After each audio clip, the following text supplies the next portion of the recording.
আসসালামু আলাইকুম। আজকে আমি আলুর দম করব। দিয়ে দিলাম কড়াইয়ের ভিতরে সরিষার তেল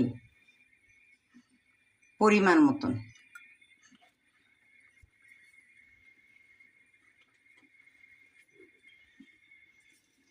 এখন আমি একটা তেজপাতা, একটু দারচিনি আর 3টা এলাচ, ছোটো এলাচ দিয়ে দিলাম।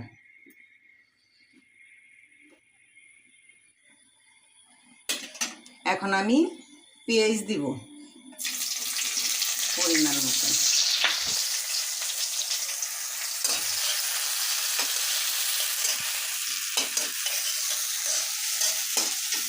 দর্শক মণ্ডলী, আমার চ্যানেলটা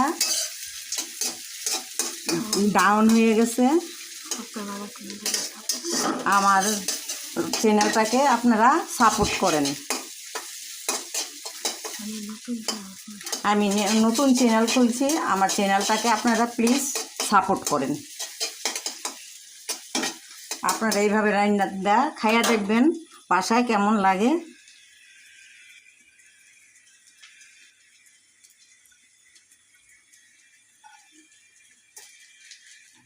আমি 2টা কাঁচামরিচ চিড়ে রাখা দিয়ে দিলাম ভাজা হওয়ার জন্য।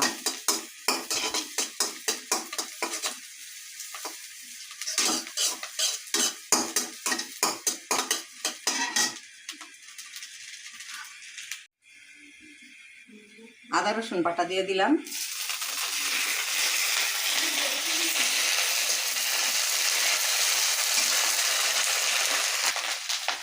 গরম মশলা আছে, কাঁচা জিরা, দারচিনি, এলাচি, একটু জয়ত্রী, একটু জায়ফল বাটা।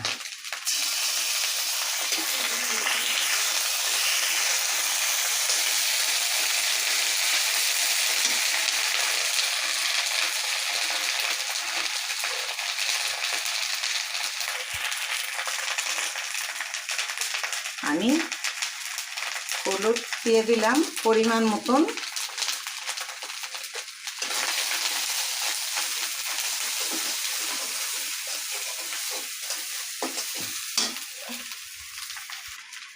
মরিচের গুঁড়া দিলাম 1.5 চামচ, ছোটো চামচের।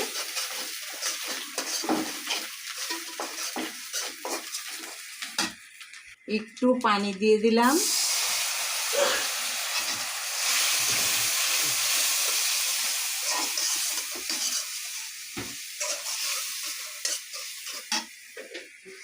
এক চামচ ধনিয়ার গুঁড়া।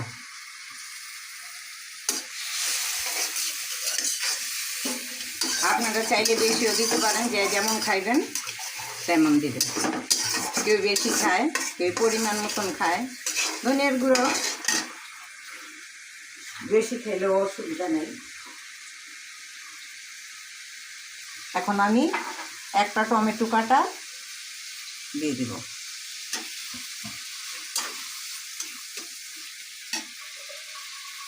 লবণ, পরিমাণ মতন চিনি।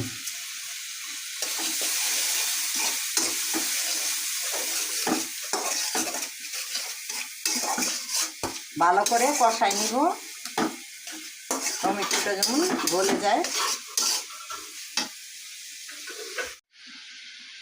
আমার মশলাটা তেল ছেড়ে দিছে। এখন আমি আগে থেকে আলুটা সিদ্ধ করে খোসা ছাড়াই রাখছি। এখন আমি আলুটা দিয়ে দিই।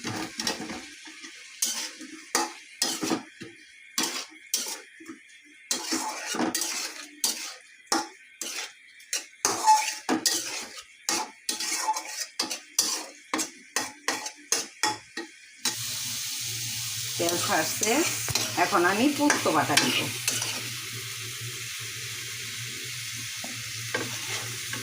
পোস্ত বাটা দিয়ে সামান্য একটু পানি দিয়ে ঢাকা দিয়ে রাখবো, তারপর নামাই নেব। আমার এরকম দেখানো হবে। হয়ে গেছে, এখন আমি নামাই নিব।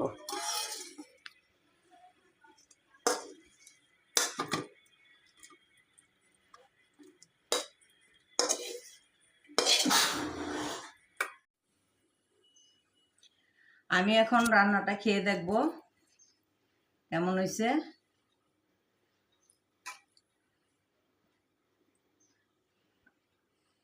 আমার নাতি ভিডিও করতেছে। এখন আমার রান্না শেষ, আমি খাবো।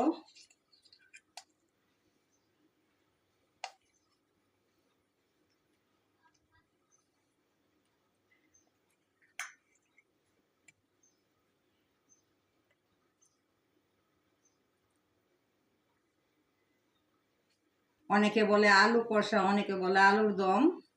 আমরা আলুর দমই বলি, কিন্তু ভাত দিয়া রুটি দিয়া খাইতে অনেক স্বাদ। আমি ভাতেই খাবো এখন, কেননা দুপুরবেলা এখন আমি ভাত দিয়েই খাবো। বিসমিল্লাহ। আচারটা দিয়ে একটু খেয়ে দেখি।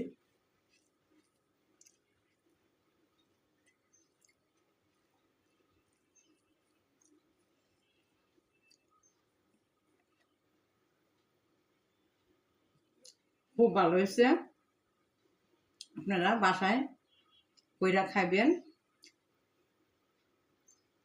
আমার নতুন চ্যানেলটার পাশে থাকবেন, আমার চ্যানেলটাকে সাপোর্ট করবেন, লাইক করবেন। আল্লাহ হাফিজ।